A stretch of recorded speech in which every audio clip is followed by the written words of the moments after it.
8년 경력의 웬디고 씨는 요즘 싱가포르 제작사와 함께 웹툰을 만들고 있습니다.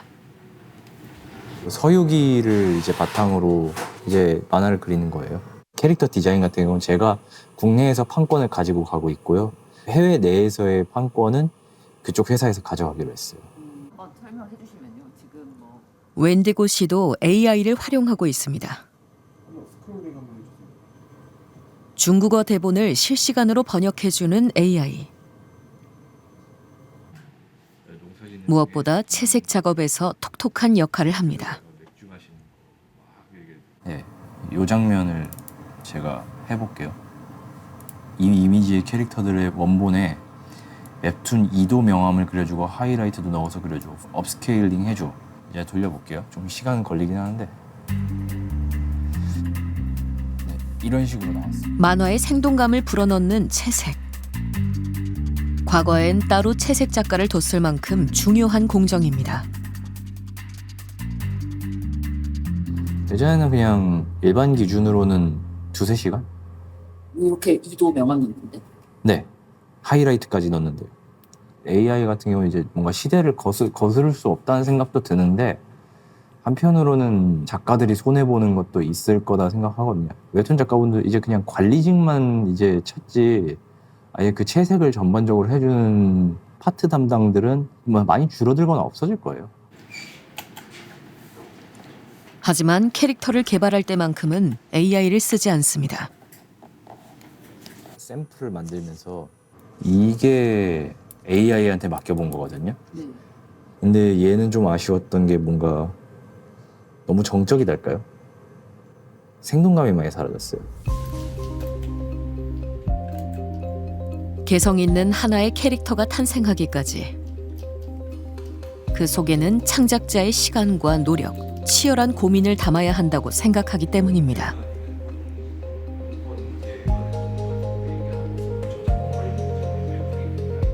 사람 고유의 스타일이고 어찌 보면 본인이 그동안 공부해온 노력의 결과물이거든요. 이걸 1억 준다고 판다? 저는 그러지는 못할 것 같아요.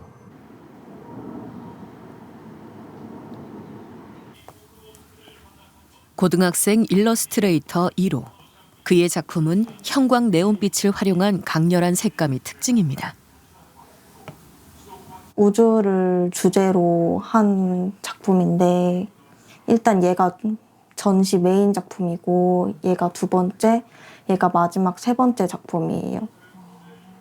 좀 다양한 색을 써보고 싶다 이런 생각이 들어가지고 온갖 색들을 다 섞어보고 탁색도 한번 만들어보고 그러다가 약간 채도 높은 색깔끼리 모이면은 되게 화려해지고 조화롭게 되는구나를 깨달아서 그때부터 그렇게 그리기 시작한 것 같아요.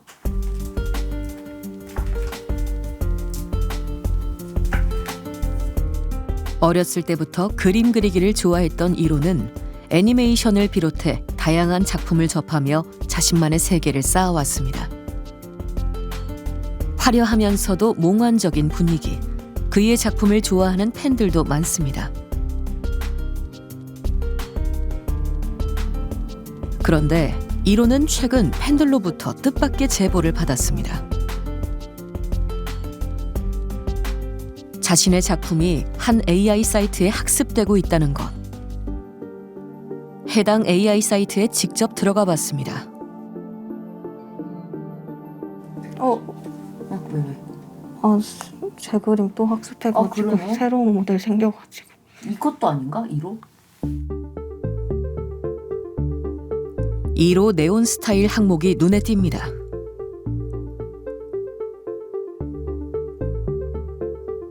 AI가 1호 작품을 학습해 서비스한 이미지입니다.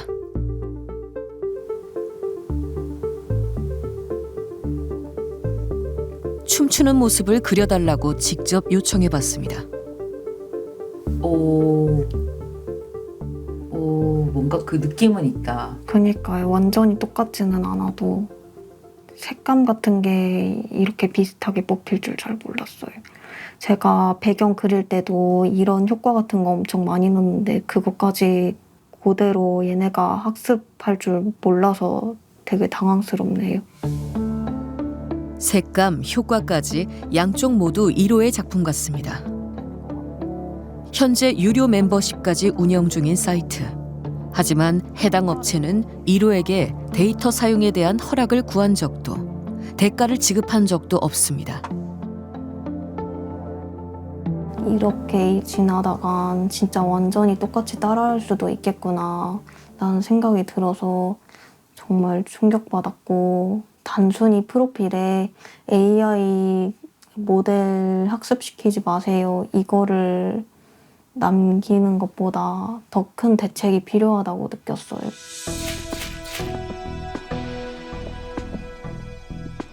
AI 학습 피해를 호소하는 창작자들은 점점 늘어나고 있습니다.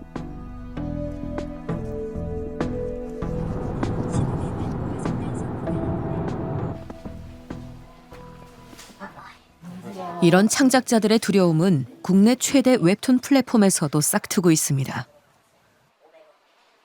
AI에 대한 그 동료 작가님들이 불안함을 좀 호소하시면서 계약서에 뭔가 좀 이상한 내용이 있다. 이거 우리가 서명을 좀 해도 되는 거냐? 이런 식으로 저한테 좀 고민 상담을 좀 많이 하시는 분들이 있었어요. 그래서 계약서 내용이 수상하다는 네이버 웹툰 연재 작가들.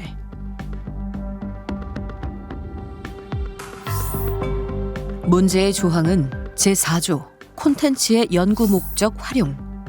네이버 웹툰이 콘텐츠 원화를 가공해 데이터셋을 구축하고 이를 내외부적으로 사용할 수 있다는 내용입니다. AI밖에 없지 않나라는 생각밖에 안 들었고요. 또 네이버 웹툰에서도 뭐 툰필터라든지 그리고 AI를 좀 더 사람들한테 더 친숙하게 다가가려고 여러 가지 이벤트를 좀 구상하고 그러고 있었던 상황이었기 때문에 그렇게 하고 있는 게 아닌가. 실제로 그동안 네이버 웹툰은 AI와 웹툰을 접목한 서비스를 여러 차례 선보여 왔습니다.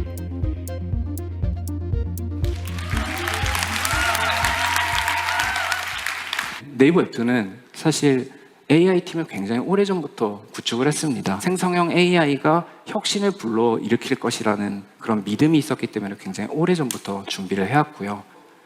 특정 작가의 이미지를 학습해서 그 특정 작가가 쓸 수 있는 그 작가만을 위한 툴을 지속적으로 만들어낼 예정입니다.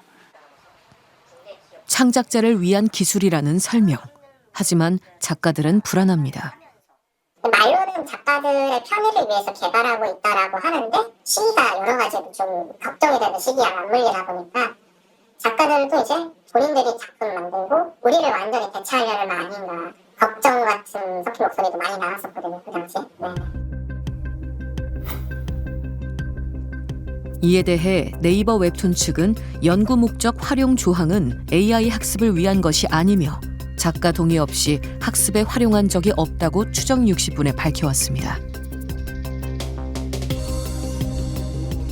저작권 분쟁을 다뤄온 전문가는 계약서가 더 명확해져야 한다고 조언합니다.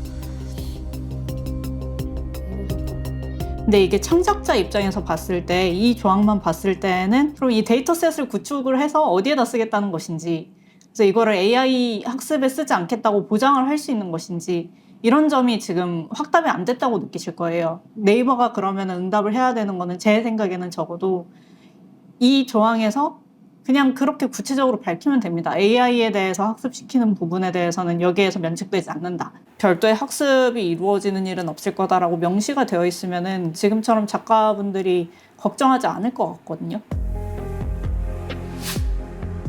웹툰뿐만 아니라 음악, 소설, 뉴스 기사까지 다양한 창작물을 둘러싼 AI 학습 갈등은 점점 심화되고 있는 현실. 나는 내가 빛나는 별인 줄 알았어. 하지만 AI 학습을 어디까지 허용할 것인지에 대한 법적 기준은 마련돼 있지 않습니다.